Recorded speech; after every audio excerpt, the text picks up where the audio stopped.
श्री स्वामी समर्थ. स्वामी सांगतात, वेळ कोणाचीही सारखी नसते. रडावं तर त्यांना पण लागतं, ज्यांनी दुसऱ्याच्या मजबुरीचा फायदा घेऊन त्यांना रडवलेलं असतं.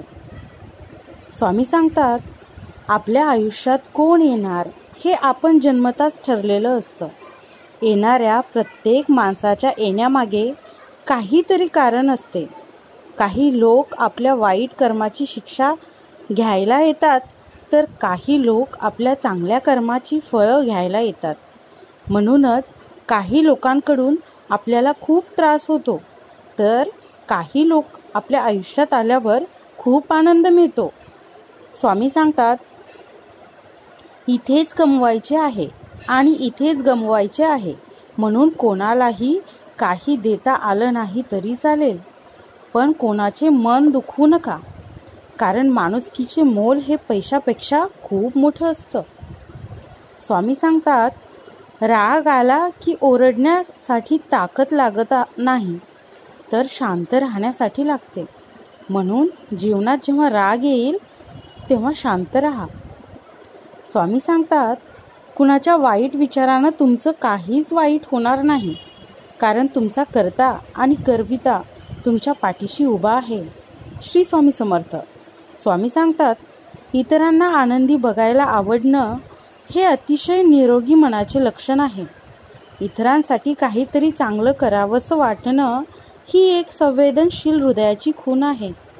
इतरांच्या डोळ्यात अश्रू बघून त्याचे दुःख निवारण करणे म्हणजे आपण एक चांगला माणूस असल्याचं मापदंड आहे. स्वामी सांगतात, जे तुमच्याशी वाईट वागतात त्यांच्याशी ना वाईट वागायचं ना चांगलं वागायचं, फक्त त्यांच्यापासून लांब राहायचं. स्वामी सांगतात, आपण आपल्या अंतर्मनाशी प्रामाणिक असलो की खरे जगतो. लोकांना काहीही म्हणू देत की तू वेडा आहेस, म्हणून आपण आपल्या अंतर्मनाशी प्रामाणिक असलो की खरे जगतो. पण तुझे वेडेपण जगासाठी आहे, लक्षात ठेव. जेव्हा जेव्हा तू बोलशील तेव्हा तेव्हा ते शब्द सत्य असावेत, आणि त्या सत्याचं पालन केलं तर आपल्या बोलण्यातच दिव्यता येते.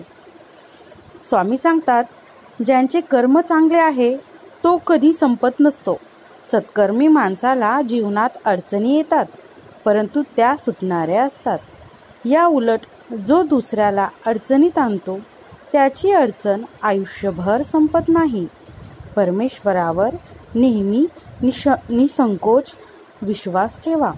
योग्य वेळ तो इतकं देतो की मागायला काही उरतच नाही. स्वामी सांगतात, माणसाने एकदम सुखाने आयुष्य जगावे, कारण आपल्याबरोबर काय घडलं याचा विचार करण्यापेक्षा उद्या आपल्याला काय घडवायचं आहे याचा विचार करा.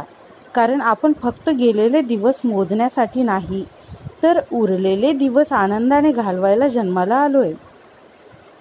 स्वामी सांगतात, कोणतंही नातं आपल्या स्वतःच्या इच्छेनुसार नाही जोडल्या जात, कारण आपल्याला कधी कुठे आणि कोणाला भेटायचं हे सर्व फक्त स्वामी ठरवतात. स्वामी म्हणतात, आयुष्यात त्याच व्यक्तीवर विश्वास ठेवा जो तुमच्या अंतःकरणातील या 3 गोष्टी ओळखेल.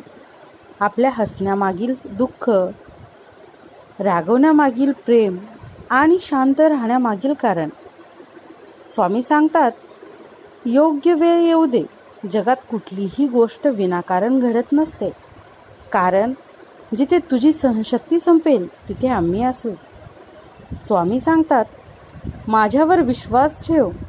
जिथे तुझे कष्ट आणि मर्यादा संपते तिथून पुढे माझे चमत्कार होतात. स्वामी म्हणतात, जर नशिबात असेल तर निघून गेलेले पण परत येईल, पण नशिबात नसेल तर आलेलंही निघून जाईल. त्यामुळे नको त्या अपेक्षा बाळगू नका. जे मिळतंय ते सांभाळायला शिका. स्वामी सांगतात की बाळा, तुझा प्रवास थोडा खडतर असेल, पण शेवट चमत्कारी असेल. माझ्यावर विश्वास ठेवून पुढे चालत राहा, कारण मी तुझ्या सतत पाठीशीच आहे.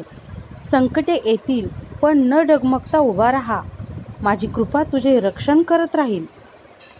स्वामी सांगतात, सुख आपल्या अहंकाराची परीक्षा घेते, तर दुःख आपल्या धैर्याची परीक्षा घेते. दोन्ही परीक्षामध्ये जी व्यक्ती उत्तीर्ण होते ती जीवनात नेहमी यशस्वी होते. स्वामी सांगतात, काळजी करणारी माणसं मिळायला भाग्य लागतं, पण अशी माणसं आपल्याला मिळाली आहेत हे समजायला भाग्य लागतं. स्वामी सांगतात, सराव व्यक्तीला बळकट बनवतो, तर दुःख व्यक्तीला माणूस बनवते. अपयश व्यक्तीला विनम्रता शिकवते.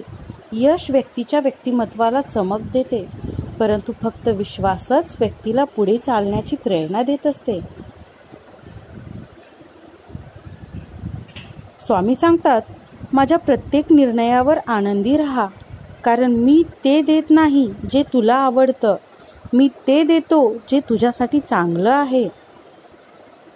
स्वामी सांगतात, माझ्या प्रत्येक निर्णयावर आनंदी राहा, कारण मी ते देत नाही जे तुला आवडतं, मी ते देतो जे तुझ्यासाठी चांगलं आहे.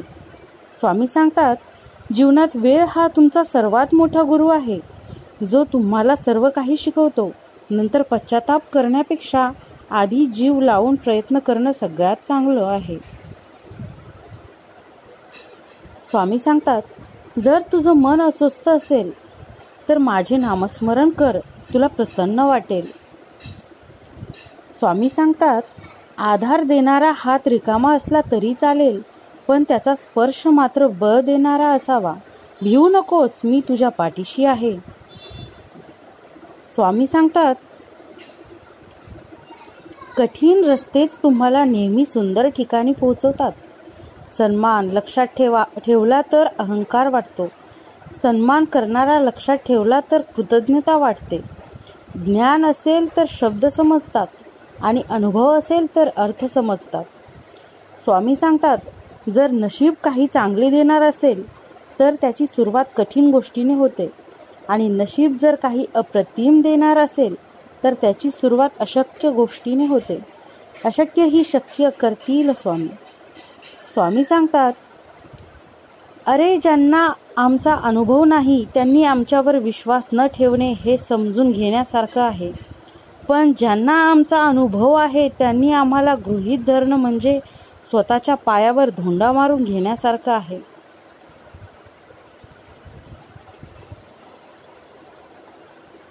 स्वामी सांगतात, आयुष्यात एकटे पडलात तरी चालेल, पण स्वतःची सेल्फ रिस्पेक्ट गमावून दुसऱ्याचं मन जपण्याचा प्रयत्न करू नका.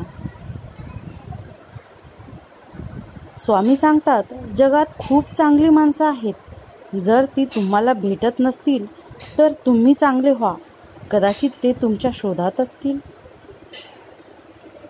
स्वामी सांगतात, इतरांच्या भल्यासाठी प्रयत्न कर, तुझे कल्याण आपोआप होईल. श्री स्वामी समर्थ. जय जय स्वामी समर्थ. श्री स्वामी समर्थ. जय जय स्वामी समर्थ. श्री स्वामी समर्थ. जय जय स्वामी समर्थ. श्री स्वामी समर्थ. जय जय स्वामी समर्थ. निशंक हो, निर्भय हो मनारे, प्रचंड स्वामी बळपाठीशी रे. अतर्क्य अवधूत हे स्मरणगामी, अशक्य हि शक्य करतील स्वामी. जिथे स्वामी पाय तिथे न्यून काय, स्वये भक्त प्रारब्ध घडवी ही माय. आज्ञे कारणाने त्याला, परलोकी ही ना भीती तयाला. उगाची भीतोसी भय हे पळू दे, जवळी उभी स्वामी शक्ती कळू दे. जगी जन्म मृत्यू असे खेळ ज्यांचा, नको घाबरू तू असे बाळ त्यांचा. खरा होई जागा श्रद्धे सहित, कसा होशी त्यावीन तू स्वामी भक्त. कितीदा दिली बोल त्यांनीच हात, नको डगमगू स्वामी देतील साथ. विभूती नमन नाम ध्यानादि तीर्थ स्वामीच या पंच प्राणामृतात हे तीर्थ घेया ठविरे प्रचिती न सोडी कदा स्वामी जय घेई हाती